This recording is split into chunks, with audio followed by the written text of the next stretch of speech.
సన్నబియ్యం కొనుగోలులో అవినీతి జరిగిందంటూ విపక్షాలు ఆరోపిస్తున్న నేపథ్యంలో రాష్ట్ర ప్రభుత్వం ఏ నిర్ణయం తీసుకోలేకపోతుంది. బియ్యం కొనుగోలు కోసం పిలిచిన టెండర్ల ఆర్థిక బిడ్లు తెరిచి దాదాపు 15 రోజులైంది. ఆయా టెండర్లను పౌర సరఫరాల శాఖ రద్దు చేస్తుందా, ముందుకే వెళ్తుందా అన్న విషయంలో అధికారిక నిర్ణయం వెలువడాల్సి ఉంది.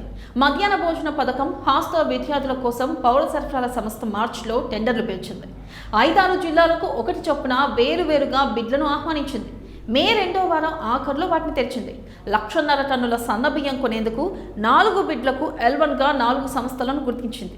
అవి కిలో బియ్యం సరఫరా చేసేందుకు 56.80 పైసల నుంచి 57 రూపాయల వరకు కోట్ చేసినట్లు తెలుస్తుంది.